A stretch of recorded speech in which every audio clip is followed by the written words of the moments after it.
Hey yo, YouTube, what's up? Welcome to the channel. If you're new here, welcome. If you're not new here, welcome back. Yeah, you're here because you want to know about the FMA characters. I figured we were going to get information about this today, just because, well, guess what? We're going to be getting them in a week. Yeah, in literally a week. So they dropped all the information for the characters. We're getting Ed, we're getting Roy, and we're getting Riza. Those of you who are data mine enjoyers, you already knew all of this because of the voice lines. But yeah, let's take a look at the characters. First up, we're going to take a look here at Ed. We're going to cover all of them instead of padding for content and putting 3 videos out of should you pull for each one of these, like I probably should do for the YouTube algorithm. But we're just gonna cover all of them in this video.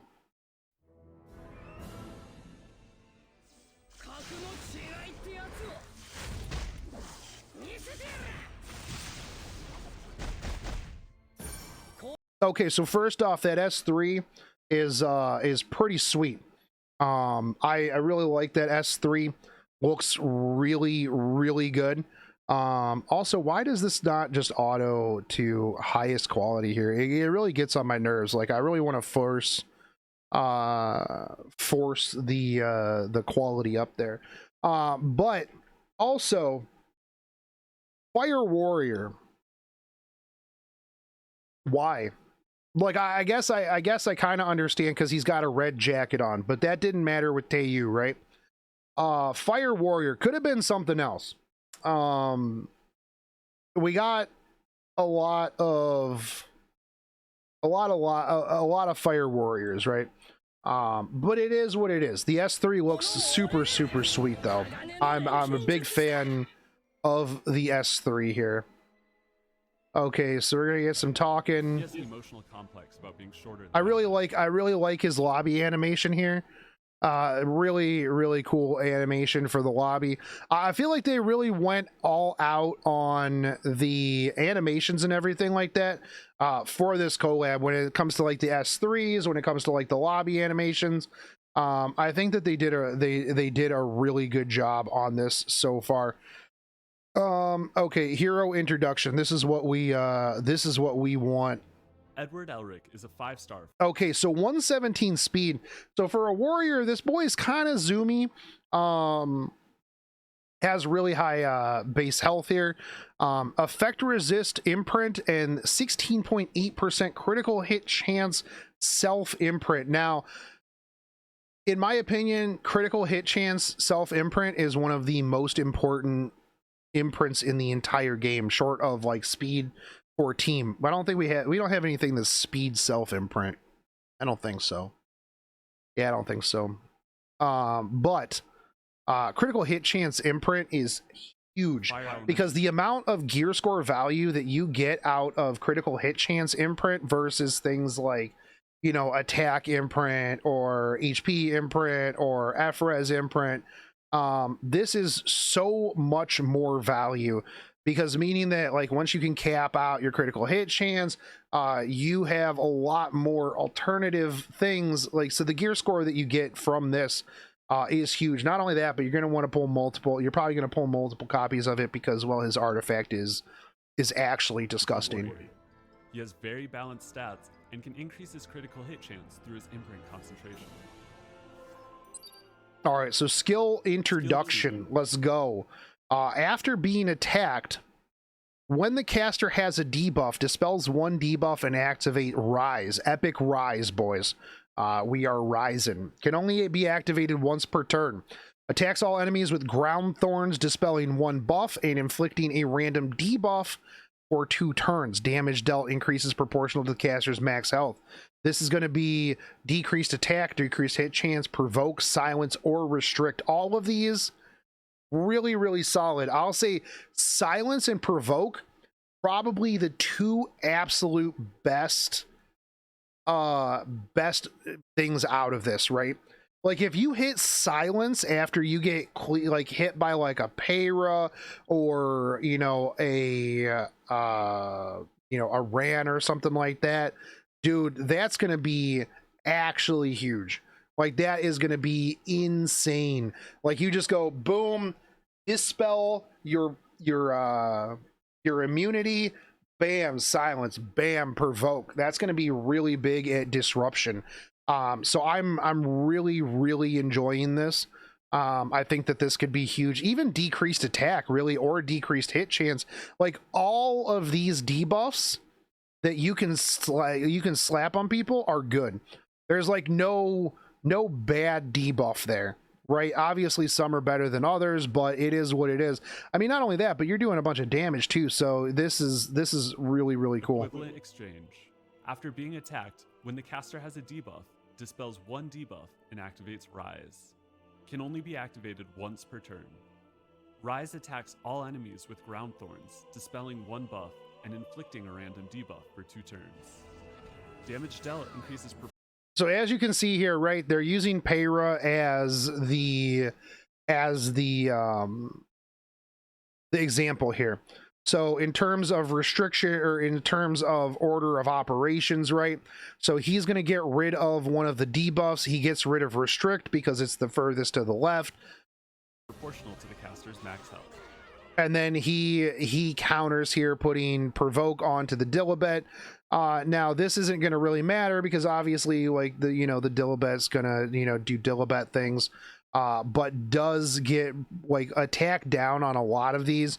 Which, I mean, attack down is going to do a really good job at crippling a lot of these units.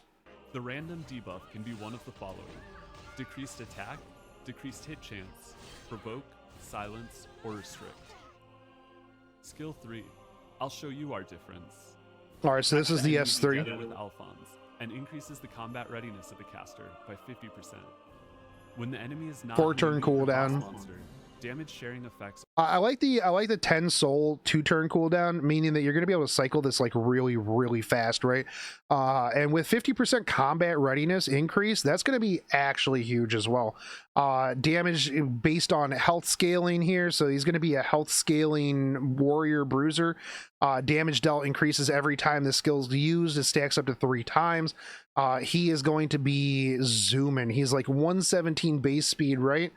So depending on what his modifiers look like, you can build him really tanky, especially like if you're hitting provokes on your S2. You're going to want to have him, with some bulk here, but like damage sharing effects is going to be huge, right? Especially if you're going into another like bruiser tank down team. This is going to just turn off the Arius. And so after like a couple of rounds of this, you're doing HP scaling damage, HP plus crit damage. Your S3 is going to be able to nuke things out pretty easy. I think this is going to be really big, depending on the modifiers, obviously. Proportional to the caster's max health. Damage dealt increases every time. Wait, hold on. Did the S2, was the S2 damage scaling? Hold on. Or what was the S2's damage? Okay, so this does proportional to the caster's max health as well. So I'm almost thinking that this dude's going to be built like well, depending on, again, on his modifiers that we're going to find out tomorrow, right? But this dude's going to be built like an Alencia, right? Like, you can almost forgo attack in favor of crit damage and bulk, as long as his HP scaling modifiers are really good. Hell yeah, another HP scaling bruiser. You love to see it. Let's go, bruiser gang. This is proportional to the caster's max health. Damage dealt increases every time this skill is used, and can stack up to 3 times. When 10 soul is consumed, skill cooldown is decreased by 2 turns. Skill 1. I'll take. All right, so this attacks the enemy with a transmuted blade and grants barrier to the caster for 1 turn. Damage dealt and barrier strength increases proportional to the caster's max health. So he gives himself barrier. I know already people are going to be like, oh, but Shotgun Shogun, Operator Sigrid exists. Yeah, she does. I understand. Oh, but DJ Basar exists. Yes. Yep. Yeah, I know. Those are 2 units that exist in the game. I'm aware. I am fully aware that they both exist in the game. Thank you Thank you, based commenter, for reminding me that they exist. Heikyo attacks the enemy with a Yep. transmuted blade and grants a barrier to the caster for 1 turn. Damage dealt in barrier. So he's only at 19.6k HP here in this video too. And I really hate using video damage as like any sort of benchmark, because people will look at these and be like, oh my god, dude, bro, that damage is insane. Or they'll be like, yo, that damage was garbage. Yeah, that damage is garbage. We don't know the gear. We only know that it's 19.6k. Is what it is. Proportional to the caster. I mean, you look at that, right? You would look at this and go, whoa, ha, ha, 3k damage, bro, dude, that's garbage. 3k damage, dude, that's trash, man. You'd also not be taking into consideration the fact that she has escort on, how much defense, how much crit damage does he have? He's only got 19.6k HP. You know, usually HP scaling bruisers sit at around like 23, 24k. What is his modifiers? Does he need some attack on his S1? You know, for his S1 to do damage like A Ravi, because, you know, people will completely forgo any attack on A Ravi, and then their S1 hits like a wet noodle, but their S3 hits real hard. You know, we don't know a lot about that. We'll find out more about it tomorrow, right? This right here, though, boys, this is the real prize. Edward Elrick's artifact. Holy crap. Fullmetal's Automail. Increased critical hit chance by 10%. Flat 10% critical hit chance. That's huge.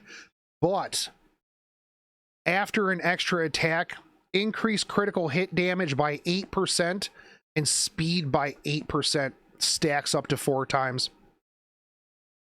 Bro. Dude, guy. That's a potential 32% critical hit damage and 32% speed. Imagine that on Shu. Imagine that on Alencia. I don't even really want it for Ed. I don't even care. Yeah, I don't even... Yeah, who cares, man? Yeah, like, it'd be good on him, but, like... Yeah, I don't... It is whatever. This is a Draco plate minus the mitigation plus 32 speed. That's nuts. This is going to be, in my opinion, best in slot for Alencia. I need a max arty like that for almost all my warriors. Yeah. I'd rather put Sigurd on Edward, if anything, for the sustain. Yeah, I agree. But, like, Alencia doesn't need it. Like, imagine just Alencia is just running you down with this. Like, I think this is going to be super, super insane for things like Alencia, things like Shu. You know, it's going to be really crazy. I mean, not only that, but you get the 10% critical hit chance, which is already value right there. You know, even at worst case, if you just have a level 1 after any stacks, yeah, it's not going to be super good on himself, just because, like, if he's not getting hit by debuffs, right? I mean, obviously he's going to be really good into like any debuff team, right? For the S2, you know, he'd have to get 4 S2s off in order to ramp this up. But Alencia, yeah, you just need to take 4 turns. Yeah. 5 turns if you want to if you S3 in there, right? But you're going to get those turns because guess what? After the first turn, you've got extra speed. After the second turn, you've got even more speed. After the third turn, yo, you're zooming. 4th turn, man, you're just going to be lapping and clapping. Like, that's just the reality of it. I think that, like, yeah, injury Alencia with this, like, how do they even come back? You know? Like, I think this is going to be just insane on so many warriors that just take extra turn, that, you know, that do extra attacks, right? Yeah. Plus Alencia's S3 CR. Yeah, that's true as well. Yeah, that's true and real. Build him on counter and the artifact will stack. Yeah, anybody that you build on counter as well. Yeah, is going to just, you know, is going to be able to benefit from this as well. Yeah, I think that this is going to be such a good artifact on so many units. But I think that a lot of people, right, that, you know, are worried about things like Ran, about Payra. Does Ran in the scheme of things, like, I forget how Rand's buffs stack. Is it immunity, attack? Do you strip the immunity? Let me know in the comment section or in chat how that works. But like, here's my thing, right? Is like, you can see right here, after here, like, if you land a provoke on that Payra, get wrecked. You land attack down here, okay, cool, dude. Like, you can put attack up, but you also have attack down, so there goes a lot of your value in your attack up, right? Provoke is huge, silence is huge, restrict is restrict is not as big, although if you land a restrict, guess what? That restricts things like Ida, that restricts things like Caesarea, depending on the order of operations. I don't know if Ed would put restrict on Caesarea before Caesarea's S3 goes off. I don't know. Yeah, I don't know. It would take testing, right? Their order of operations are a bit wonky sometimes, as well. But this is really big, I think, especially against Payra. But then people will be like, "Bro, dude, nobody uses Payra. Nobody uses Payra anymore." The DJ Bazaar literally killed Payra or removed him from the entire game. Yeah, that's not true. People just pick Payra like 4th or 5th. Plus, Payra also is in Guild Wars still sometimes. Not only that, but even take like C. Lilius, for example, right? You can't AoE into him if he's got a debuff on, because he'll still do it. So if you hit him with the attack down and then you try to AoE into him, he's going to counter attack. Now people will be like, "Oh, but C. Lilius is still so good because of vigor." Yeah, I understand. Yeah, I get it. I understand. I'm just giving you scenarios here. Yeah. But I think this is going to be huge, and I think that his artifact is going to be insane. I'm going to be pulling for a lot of these artifacts. Like, I absolutely want at least one max copy of this, so I really need some godlike artifact luck. I'm gonna mold so hard when I pull off rate up artifacts on this. I'm gonna be big mad. Yeah, I'm gonna be big mad. But let's move on to the next one, because like I said, I could probably have made all of these into separate videos to game the algorithm. I appreciate it if you've made it this far into it. But we're gonna look at Roy Mustang. A lot of people were like, "Oh, Roy Mustang, you mean better Araminta?"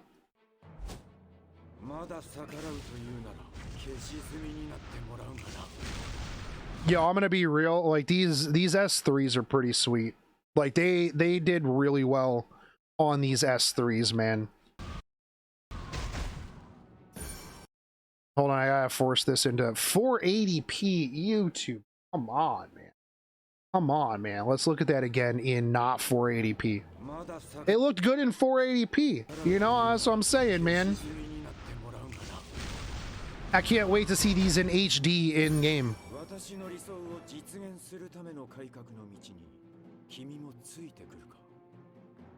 Yeah. Roy Mustang, an officer and a state alchemist with the title Flame. Using a pair of gloves that have transmutation circles sewn into the fabric, he creates a spark. Okay, I will say this. His live 2D kind of looks a little goofy. I don't know, there's something about it. There's something about like his face in this live 2D, like in his character screen, that kind of is a little bit off to me. I don't know. Maybe it's just me. If you agree, let me know. It just feels it feels a little weird. And by manipulating the oxygen in the air, he turns that spark into flames that consume his enemies. He's a remarkably competent commander who's on his way to becoming the next Führer of Amestris. They actually put Führer in here. Do we want to take bets? Let me know in chat and comment section if people are going to cancel Epic 7 because they use the word Führer in this. I guarantee somebody is gonna be big fucking mad because they used the word Führer in this. They're gonna be like, Epic 7 glorifies Nazis. I hate the internet. I hate the internet so much. Roy Mustang is a 5-star. Okay, so 112 speed, not bad. Attack. Really high attack here. Pretty good for a mage. Health a little bit low. Defense is good. Fire elemental mage. Fire He mage. has a very high attack and can increase his attack further through his imprint concentration. Skill 2. All right. Hero of Ishval. At the start of the first battle, gain 40 fighting spirit. Grants Flame Alchemist. Damage suffered in one attack does not exceed 51%. It's 51% when it's maxed out. That is so this is Tsurin Aramintha. Tsurin Mintha. Arasurin. Yeah, there you go. Yeah, there you go. Okay, increase hit chance and attack by 20%. So that is going to be where your extra attack is going to come from. Flame Alchemist cannot be... This is when you get Flame Alchemist, by the way. Yeah. The interesting thing here is it has counterplay in its kit, right? Unless attacked by an ice element enemy. Now, when attacked by an ice element enemy, does it get rid of Flame Alchemist? Hero of Ishval. At the start of the first battle, gains 40 fighting spirit. And So Roy is going to be a fifth pick, a fourth, fifth pick into non-water units. That's really what it is. Because if you pick him early, gonna slam a bunch of, gonna just slam a whole bunch of water Flame units, Alchemist right? is a unique buff that increases hit chance and attack by 20%. Flame Alchemist cannot be dispelled. Of course they use, Shu, right? Okay, so all you got to do is just hit him. As you can see, Flame Alchemist gone because the rat did her thing. Seems a little odd to pick into into a meta where XDD is very prevalent. However, to be fair, a lot of other water units have kind of fallen off of the meta, right? It's not as water heavy as it used to be back in the day. Skill 3, Scorching Heat. After increasing Okay, so skill 3. After increasing attack of the caster for 2 turns, attacks all enemies with a consecutive barrage of flames. And grants Flame Alchemist to the caster. When there are 3 or fewer enemies, damage dealt increases with fewer enemies. I like that. Rand, Peyra, Amelia, DN, yep. Well, I mean, if you ban the openers, Amelia and DN would have to S1 him instead of pressing their skills. Like, that's really what it is there, right? So I wouldn't necessarily consider them to be like Roy Mustang counters, because then you'd be wasting 1 turn to get rid of Flame Alchemist. But you could S3 DN, he S3s, he wouldn't be able to get Flame Alchemist after that. And then yeah. So there's that. There's ways to play around him. But like Rand, Peyra, yeah, Peyra falling off a little bit, but you could still, like I said before, you could 3rd, 4th pick her so that they don't pick DJ Basar. Anyways, attack the caster for 2 turns, attacks all enemies with a consecutive barrage of flames, and grants Flame Alchemist to the caster. When there are 3 or fewer enemies, damage dealt increases with. I mean, this was pretty good. This was pretty good damage, right? I mean, there's no mitigation here, but like 12.5k on Steny, 11 on the A-Ravi. You know, not bad. Yeah, that's pretty good. Increases with fewer enemies. Skill 1, Ignite. Okay. When the enemy attacks the enemy with flame, increases combat rating of this caster by 15%. When used on the caster's turn, if the caster is granted Flame Alchemist, activates Heat Wave instead of Ignite. This is pretty big. Attacks the enemy with a huge flame and increases the combat readiness of the caster by 30%. Penetrates the target's defense by 50%. Skill does not trigger a dual attack. So you're getting 30% CR push, 50% defense pen, and you can soul burn that for an extra turn. So you can, in theory, just double up on this, right? Because you would have Flame Alchemist. It doesn't go away. There's no turn reduction in Flame Alchemist. So you could just like, boom, just double fist it for 20 souls. And yeah. How would that work with CR push? If you take an extra turn, do you start at 60% CR? Oh. That's a good question. Does anybody know? Like if you CR push yourself on your S1 and you take extra turns, do you get 60% CR push? That would be pretty big. Yeah, the CR will carry over. Yo, that's kind of nutty actually. Like you could in theory take, like depending on how many souls you have, attacks the enemy with flames. that would be an interesting test. Readiness of the caster by 15%. When used on the caster's turn, if the caster is granted Flame Alchemist, activates Heat Wave instead of Ignite. Heat Wave attacks the enemy with a huge flame and increases the combat readiness. Yeah, I mean that did 12k to that. That did 12k to that Ravi. And I mean, yeah, if you just soul burn. Combat readiness of the caster by 30%. Penetrates the target's defense by 50%, and the skill does not trigger a dual attack. When 20 soul is consumed, grants an extra turn. Roy Mustang's artifact. Okay, so Ignition Cloth Gloves, this is his artifact. Increase hit chance by 10%, not bad. Attack by 14%. This is just Misha's for mages. It would be really cool if this was Symbol for mages, but I feel like Symbol is too strong. So they just added the 14% attack, which I mean isn't bad. It's just 2 pieces of gear that rolled 7% attack. The increased crit chance or hit chance is huge. But I also feel like there hasn't been, well, this will help against things like water units, right? If you have this plus Flame Alchemist, that is what, 40%, so you only have a 10% chance to miss on water. This actually would probably be really good on Milam. I could see this being really good on Milam. It's not as good as Ed's artifact. Yeah, it is not even close to as good as Ed's artifact. It'll be good, but I'm not a huge mage fan. Not only that, or I'm not a huge mage player.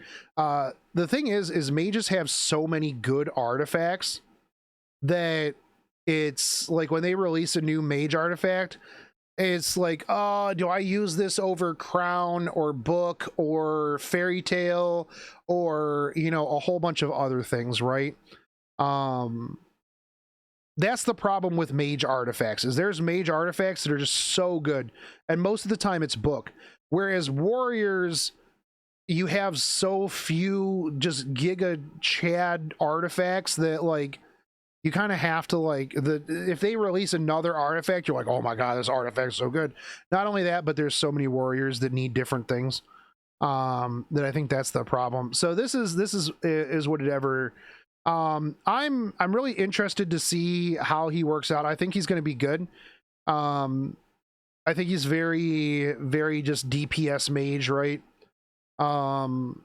Into non-water though, like if they don't pick water, he's gonna do a ton of damage.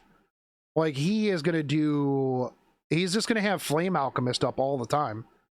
And this S1 just being given 30% push and pen for 50% DPS or defense pen, 50% defense pen is just gonna be really, really big. Yeah, like real big. Yep. He doesn't scale off of anything, so you're gonna have to balance attack and crit damage, but giving him the extra 20% attack when you have Flame Alchemist is going to be pretty good as well. Not only that, but he has really good attack already. So I think you'll be able to stack up enough attack, and then you'll want to go into crit damage here. But we'll look at his modifiers tomorrow when all that stuff comes out. I think he's going to be good. I think probably out of the three of them, he's not bad. Yeah, on paper, Ed is definitely going to be the strongest, but we don't know that because you don't know what Riza does yet until we look at Riza.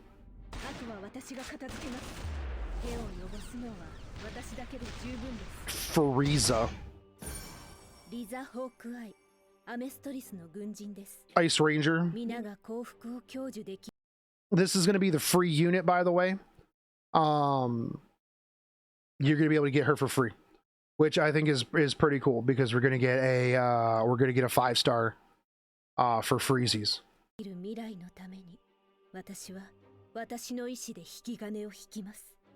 Riza Hawkeye is a first lieutenant of the Mestrian military. As Roy Mustang's adjutant, she can always be found standing by his side. Due to her exceptional skill with firearms, her cool demeanor, and her willingness to point out others' mistakes, she inspires trust and I like that she's just chilling, listening to some music in the lobby. a little bit of fear from those around her. Riza Hawkeye. Okay, so another 16% critical hit chance here. I wish that they would just round this off. Like, bro, come on, dude. 0.8%? That gives me a 0.2% chance to get boned unless I go over cap. Like, why don't they have this rounded out? Like, why don't they have this rounded out? Just is so stupid, dude. Yeah, like 0.2% chance. Yeah, 0.8. Just use round numbers, dude. Like that's what it is. So 115 speed, not bad. Imagine not making the math designed around whale min-maxers.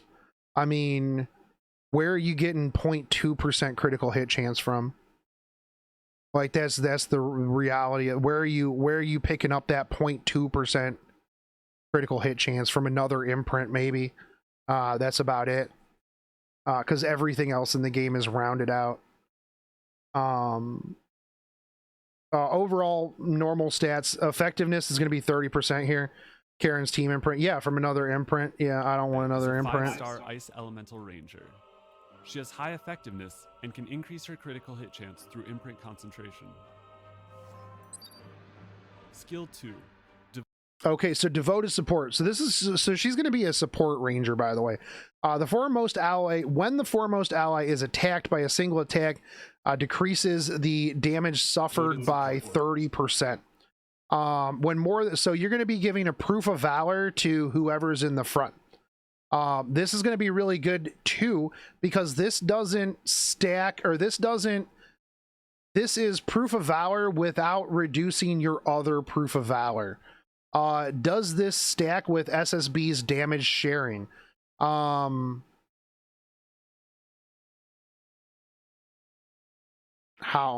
would that work?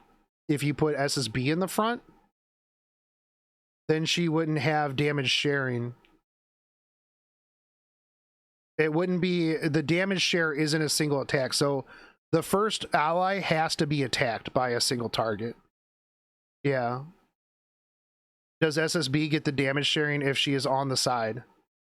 Yeah, but that's not the foremost ally, right?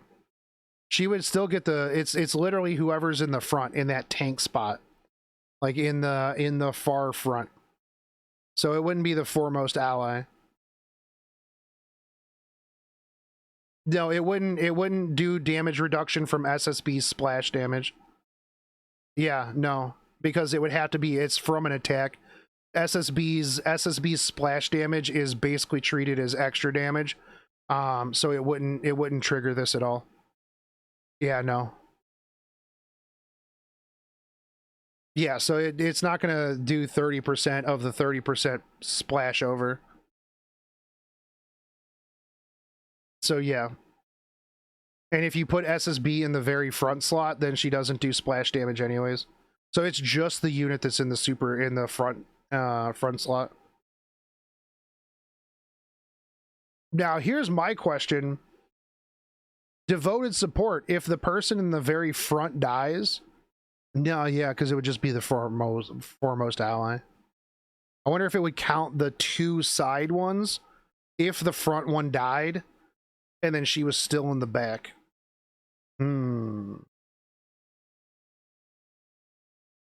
Yeah, so she gives a proof of valor to whoever is in the very front slot. So this is actually, I mean, that's pretty big in general, right? You probably want to put that on like your Arius holder, you know, your normal tank slot, right? I always put a tank there just out of habit anyways. Let me know in the comment section if you do that as well, because you probably do, right? Yeah.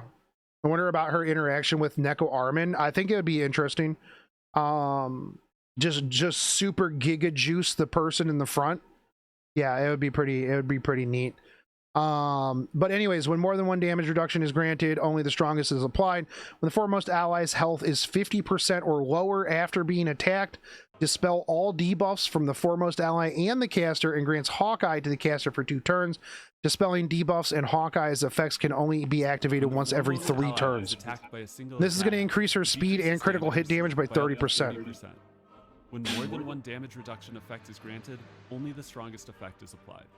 When the foremost ally's health is 50% or lower after being attacked, dispels all debuffs from the foremost ally and the caster, and grants Hawk's Eye to the caster for 2 turns. Hawk's Eye increases speed and critical hit damage by 30% and cannot be dispelled. Dispelling debuffs. So yeah, as we can see, Senya here can only be activated once. Is going to live through that because of that 30%, right? So you're going into basically a proof of valor Senya. Every 3 turns. Still almost died though. 3, all out. All right, so attacks the enemy with focused fire, dispelling all buffs, and decreases combat readiness by 50% before granting immunity for 2 turns and exploiting weak points once to the caster and the foremost ally. So that's pretty good. Immunity for 2 turns to Riza and the person in the front. Not only that, but 50% reduced combat readiness. This is on 4 turns. When attacking, increases damage dealt by 20%. After attacking, this effect is dispelled. So the thing is you can build her as like a support unit, but in her kit, she gives herself ways to increase her own damage, which is good, because if she didn't do any damage, then everybody would be like, oh my god, she doesn't do any damage, she's useless. Absolutely useless, other than, you know, providing a POV, immunity, CR pushback, dispel buffs, all that stuff, you know. They're just useless. Attacks the enemy with focused fire, dispelling all buffs, and decrease points once to increases damage dealt by 20% when attacking. After attacking, this effect is dispelled. When 20 soul is consumed, it ignores effect resistance. Skill 1, Stand Back, attacks the enemy by firing a pistol, with up to 50% chance to target them for 2 turns. Yo, this is pretty good right here too. So you get 50% chance to put a target on, which is going to increase hit chance. This is going to increase damage. And this is going to be pretty good, right? This also gives her Hawkeye after attacking. This is going to increase the combat readiness of the foremost ally by 20%. So this is going to allow your tank to cycle, allow your tank to cut, to do all that stuff. I think that that's going to be pretty big as well. So yeah, you're going to have increased speed, 30% increased speed. So you're going to have Hawkeye up actually quite a bit, as a matter of fact. So as long as you use S1, you're going to be getting Hawkeye, yeah, and 50% chance for target. When the caster is Not granted bad. Hawkeye after attacking, increases the combat readiness of the foremost ally by 20%. Riza Hawkeye's artifact. Okay, this artifact's kind of doo-doo, honestly. This is pretty bad, especially for a ranger, right? So increases effectiveness by 25%. A critical hit has a 70% chance to increase the speed of the caster for 1 turn. Yeah, Ranger Alabastron, yeah. Oh, it doesn't. Okay, yeah, you're right. Hold on. S1. When the caster's granted Hawkeye. Okay, yeah, you're right. Thanks, Ephrath, for setting me straight there.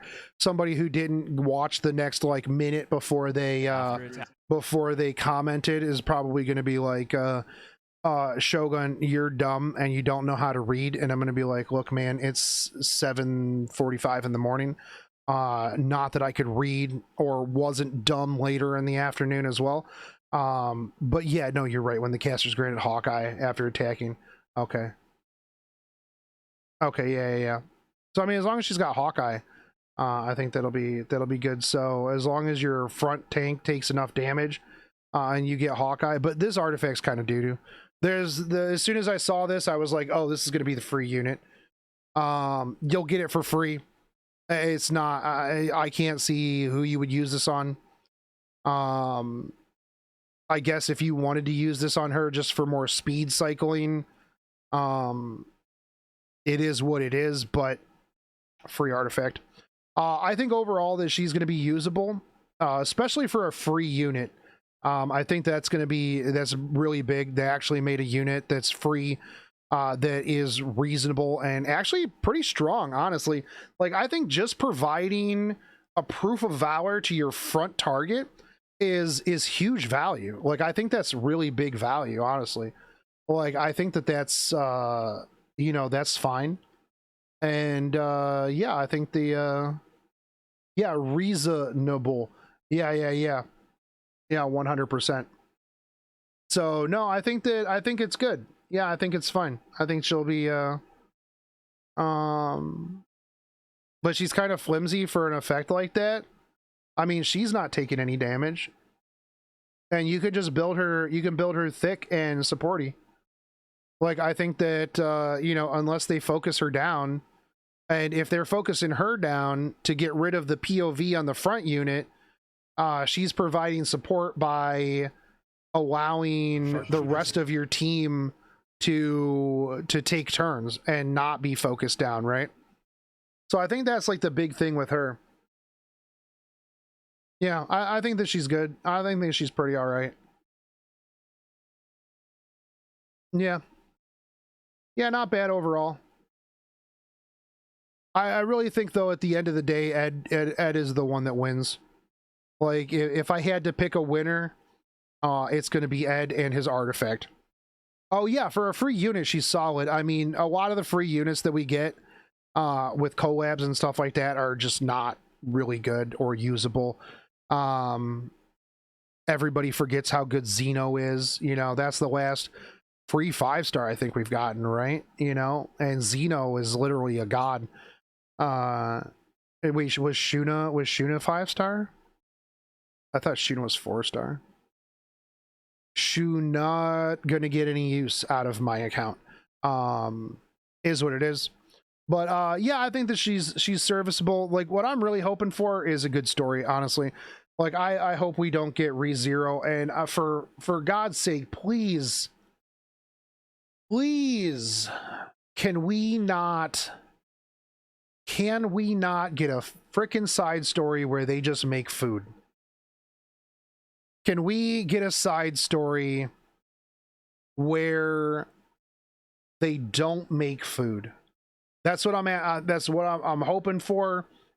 Oh, hey guys, we got to throw a festival. Oh my God. Okay. All right, who asked? But that is the Fullmetal Alchemist units.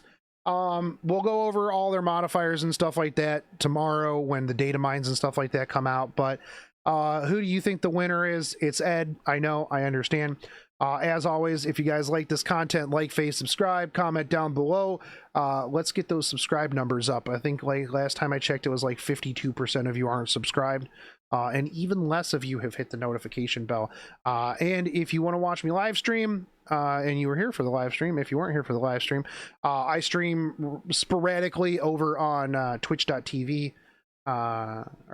Twitch.tv/ The Real Shotgun Shogun. I don't even know what my URL is, but as always, I'll catch you guys on the next one. Stick around for the ML Pavel stuff and go watch the patch notes if you haven't.